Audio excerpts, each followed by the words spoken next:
All right, so good morning. This is a training on, I'm calling it taking care of customers by giving them great deals, okay?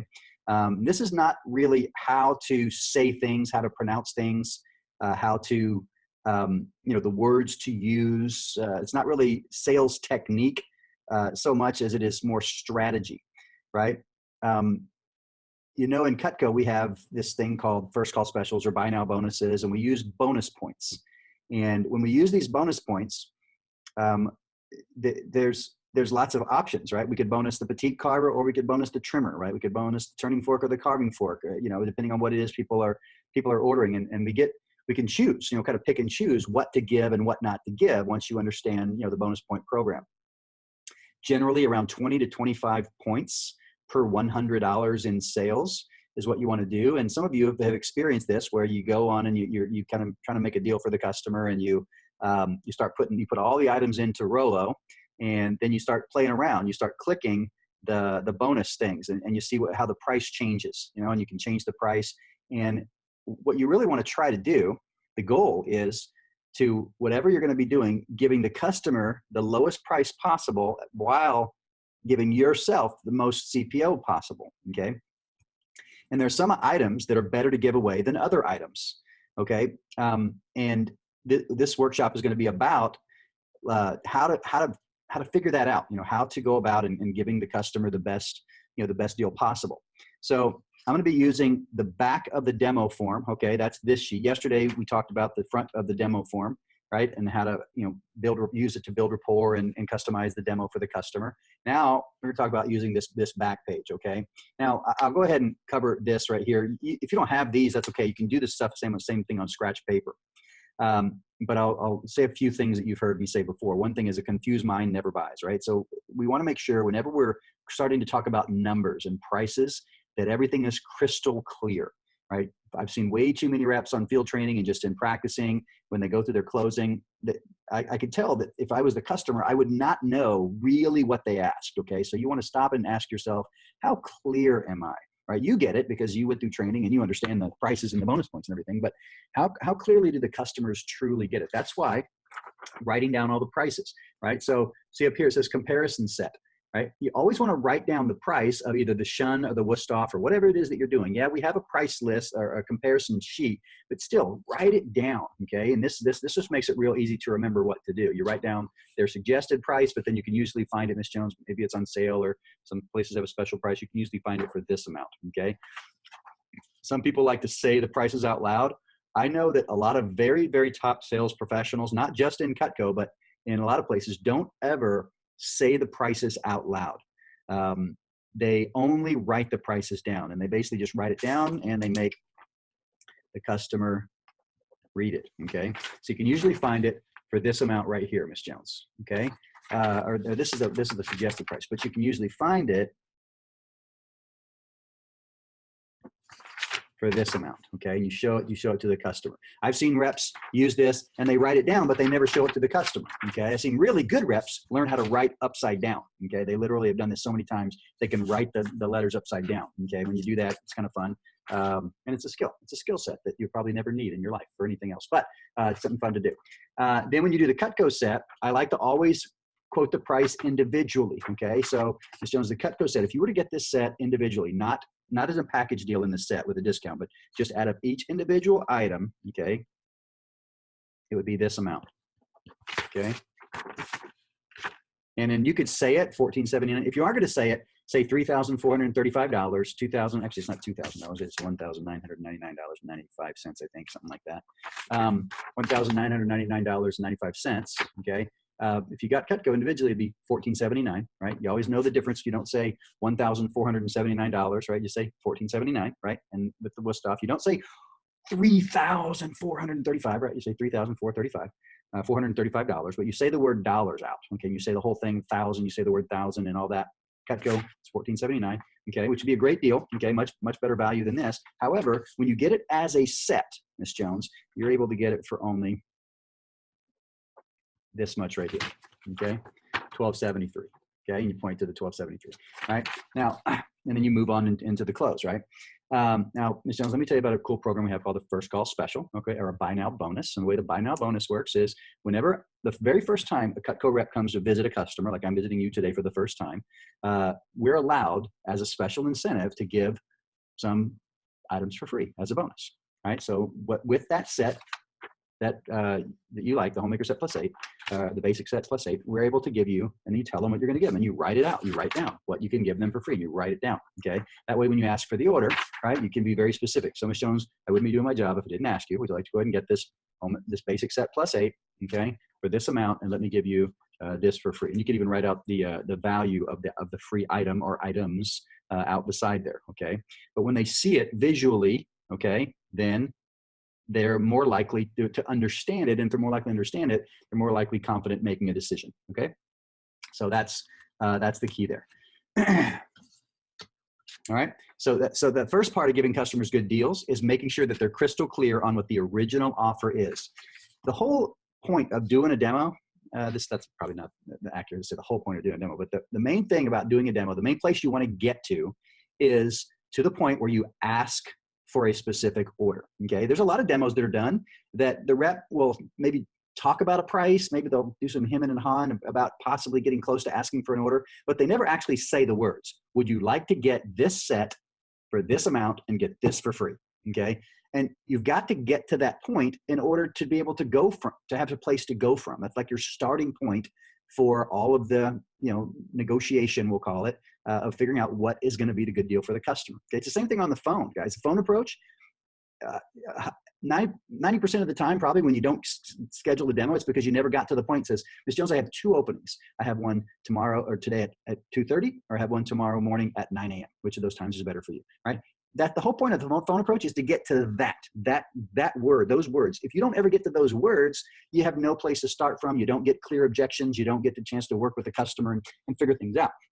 Well, on the demo, same thing. You got to get to the point that says, I wouldn't be doing my job if I didn't ask you. You don't have to say it like that, but that's just the way we've done it for as long as I can remember. I didn't ask you, how'd you like to go ahead and get this set? Let me give you this and this for free, right? And then you smile and nod. And you got to get to that place where you can experience that period of silence, whether it's 1 second or 5 seconds or 20 seconds or 5 minutes, right? But that's the closing. That's one of the keys to closing, is getting to that place. All right. Now, once you've got to that place, then it's all about talking to the customer. It's about listening. It's about hearing what it is that they say.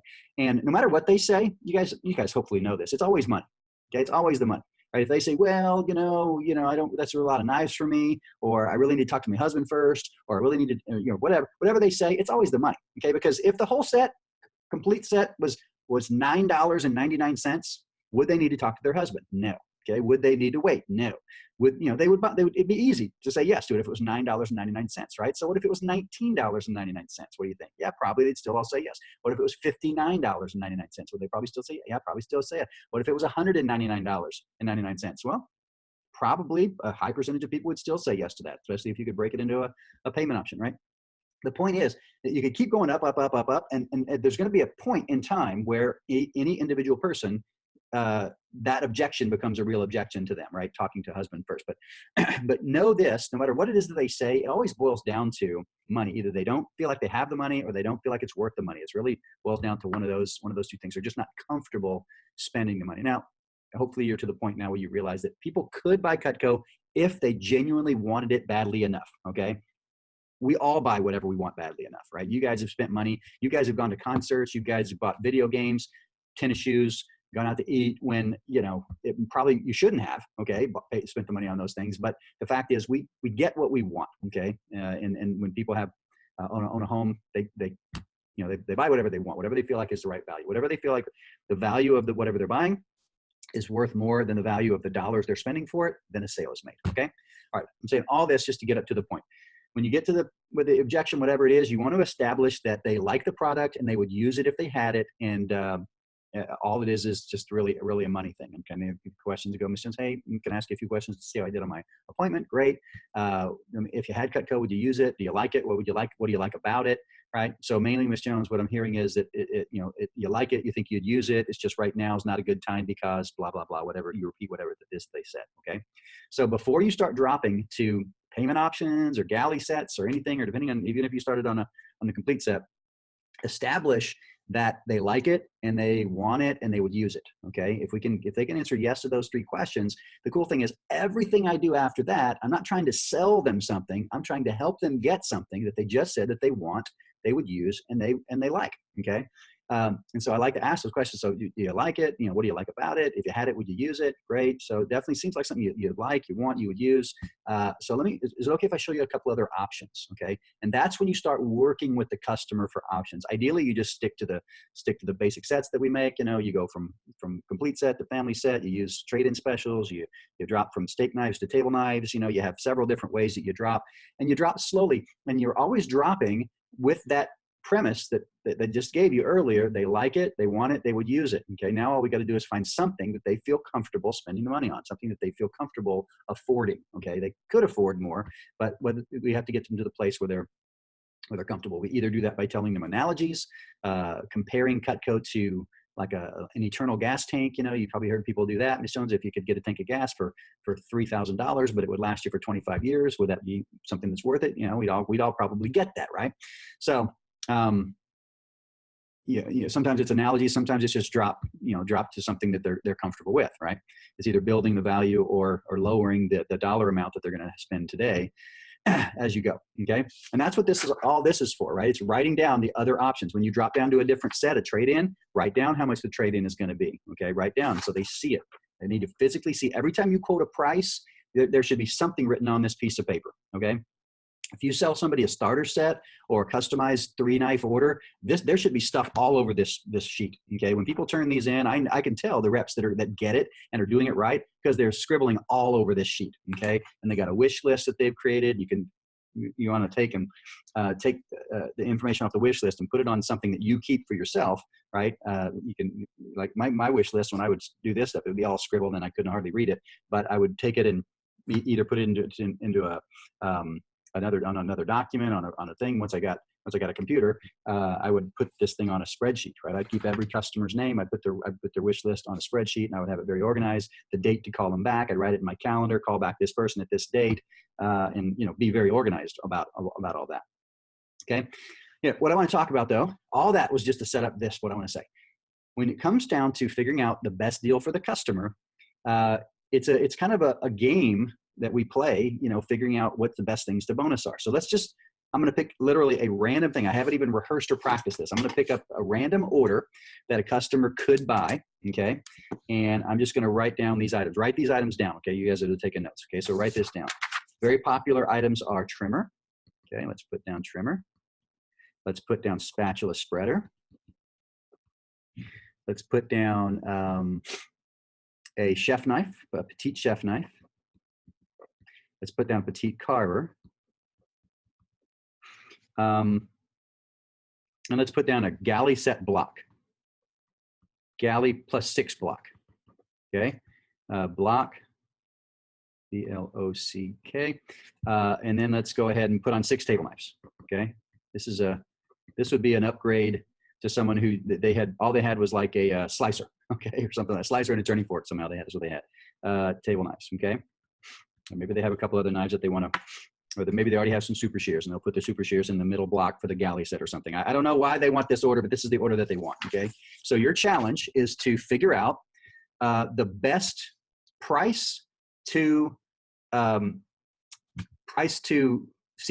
ratio that you can give the customer. Okay. And there may be a few different answers that we get. Okay. But we'll try to figure out. So if you were to sell the customer this order, you want to give the customer a good deal, but you want to maximize your CPO at the same time. Figure that out. Okay. I'm going to pause the recording so that we can spend some time offline doing this, and then we'll come back. Okay. So Hans, tell us what you think over there. What was your good deal you wanted to give the customer? So our first offer to the customer was just to buy a galley +6 together as a set, give their slicer and turning fork as a gift to their favorite daughter, and then get free stuff because they get the built-in discount plus free stuff on the set. Our drop down was to buy their upgrade and get a kitchen tool set in addition for free instead of bonusing an item on their set. So they get a better bang for their buck by getting a more exciting free option. And then drop down to bonusing out the spatula spreader and petite carver is probably the 2 items that I would bonus out there to give them an awesome deal as their third option. Yes. to do their upgrade. All right. Look, I wish I'd had some other people go first because see some other ones that are they're not so amazing. Okay, look. Okay, so understand everybody. Here's Hans who sold millions, a few $1,000,000 worth of Cutco knives. Okay, I'm glad we got that on recording. So rather than just write down the prices that they wanted, okay, what Hans did was, looked at what they're getting here, and wow, they're close to a galley set already, right? A galley plus 6, and so start with the galley. That's so good. Galley plus 6. Give them something for free. If they don't want the slicer and the turning fork, give it to somebody as a gift. I mean that is like an amazing option. Super smart. Hopefully you guys caught on to that. I was gonna, whatever Hans said, I was gonna agree, but he was just showing off. Yeah, so that was really good. Okay, so that was a great first place. Then, right? Then there's a drop down. What was the second drop down you did, Hans? Charge for all the items on the wish list and give them a kitchen tool set for free, so they get a better bang for their buck with free item instead of losing the CPO on the items being charged and losing the bonus points. You're usually better just giving them a free item, and then you have somewhere to drop down to as well. I'm glad I have Hans. Right. I'm looking for kitchen tool set. Complete set tools, cookware sheets, kitchen tools, mixer. 5-piece kitchen tools without the block. 5-piece kitchen tools with the block. Okay. What I'm looking at. Okay, that's a excellent option for sure. That you just gave. I'm looking at a sheet that I'm gonna email to your managers. Okay. Actually, I'm going to share my screen and let you look at this, okay? And this is simply something to help you figure out what are the best, generally speaking, what are the best bonus points. You can go and put it all on Rollo. By the way, you can drop this all the way down to the items that they had on their wish list, give them all the way to the Petite Carver and the Petite Chef knife for free, right? And you end up getting that thing down to $540. Your CPO is only $327, still higher than most people's average order size, but you could go all the way to there, okay, if you needed to go to an extreme to give them a great deal. It's still better to do that than to drop down to just a trimmer on a payment plan to block in their bonuses, okay? But giving them, several different options before you start dropping to, less items, okay? That is the way to do it without a doubt. Let me share this information to you here. All right, I want to look at this. Okay, so this is a document, okay, that I can send all to your manager. So what this is everything on the price list. I believe I didn't make this document originally, so actually I can't fully endorse the accuracy of it, but it should be pretty accurate. This was made in 2018. This is going to change when the prices change here in just a little bit. But what this is a ratio of dollars to bonus points, okay? The lower the ratio, the better, or the bonus points to dollars, I guess it is. The lower the ratio, the better. So of all the basic tools, if you have somebody that was buying a bunch of Cutco and they were buying a bunch of pieces in the Homemaker set or the basic set, you're better off giving away Petite Carver, slicer, carving knife, Petite Chef knife, butcher knife, than you are giving table knife, paring knives, trimmers, spatula spreaders, turning forks, and carving forks, okay? Because this is the ratio, okay? So it's a overall better for both, for you and for the customer to give away a Petite Carver than it is to give away a carving fork, okay? There's the same thing on the complete set, all the different ultimate pieces, right? Petite Santoku, 0.5645, right? That's a lower number than giving away a SS cheese. Santoku, what is an SS cheese? Sentoku style cheese knife. Sentoku style cheese knife. I was trying to figure out what the second S was. Thank you. The cutting boards are really low bonus points to dollars. 0.3, so good thing to give away, bonus points, okay? All the gift sets. Here's the best gift sets to give away for free. Bake and serve set, my favorite of all the gift sets, because it's got the slice and serve in there, which I think is an amazing item. Okay, table knife sets. Okay, you could give away sets of table knives. Here's what they are. Okay, the best thing of everything that we make, sugar spoon. The sugar spoon has the lowest possible bonus point to dollar ratio. Okay, not that you really even show sugar spoons that often, probably, but this is all the different flatware items. Okay, you don't want to give away stainless steel table knives. Look at this, it's 0.76. That's not something you want to be spending time giving away. Accessories, cutting boards, shears. Shears are actually not that good of a thing to give away, right? Even though we offer it as one of the bonus items. Let's see, super shears, 0.66. What is the kitchen tool set in the entertainer pack? Let's see, where's the entertainer pack? Right here. I'm looking for it. snack pack, sheer favorites, party prep and party, entertainer pack. Yeah, 0.75. So what we're teaching in initial training is not really a maximization of bonus points, right? So the entertainer pack, it's a good thing to give away for free because it's cool, but for the amount of bonus points that you're giving up for what the customer's getting, it's not really the best overall thing to give away for free, right? The blocks, let's see about the galley set block. Yeah, 0.7. See, so most of the blocks, not so good to give away for free. The trays, decent, but none of the blocks really should be free on an item because look, they're all over 0.6, right? You want to try to stick to giving away things that are under 0.6. There's your different cookware. You don't really want to give away cookware, okay? Veggie peeler, barely under 0.6. Where is the kitchen tool? So the kitchen tools, look, the 5-piece kitchen tool set without a block, the 5-piece kitchen tool set with a block. This is a really good thing to give away because bang for the buck, how much people get for free as far as dollar amount value compared to how many bonus points you're giving away, pretty low, okay?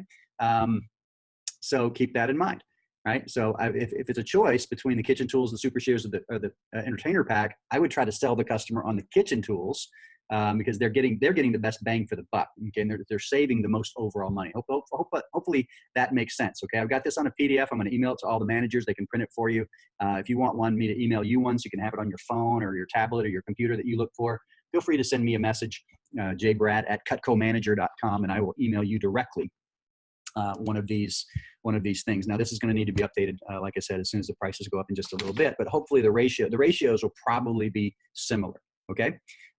So learn how to use that and learn how to use this, right? Write stuff down, make it clear, right? Make it crystal clear to the customer. And it also shows them that you're working, right? You're working hard. If you aren't sure how to do it, you have any confusion whatsoever, you call, right? Or you write everything down that you think they want. Hey, listen, and boy, I wish I would have been Hans's rep. Not that my manager was awesome, but we didn't have a thing where we actually called in all the time like we do now because we didn't have phones and stuff. I guess the customers had phones, but I only called in on a few of my Cutco demos, and I had to ask the customer to use their phone, and it was always kind of weird. But man, if I called Hans and said, hey, here's what they're looking at, trimmer spats with the Petite Chef, Petite Carver, Galley plus 6 and 6 table knives, and he says, gosh, it seems to me like they should just go ahead and get a Galley plus 6. You get these things, get this and this for free. They get this massive bang for the buck, and they don't have to use a slicer and turn before they give it away. I thought, man, that's brilliant. Okay. And then you got a better place to start your drop down. That's what's so beautiful about that. Thank you, Hans, for having the good. Actually, I'm glad that I called on you first because it saved us some time. All right, I'm gonna stop my screen share. Let's see. Stop my screen share right there. And that is all I wanted to cover today. Hopefully some of that had some value. I'm going to stop the recording and see if we have any question and answer that we want to have before we finish up the meeting.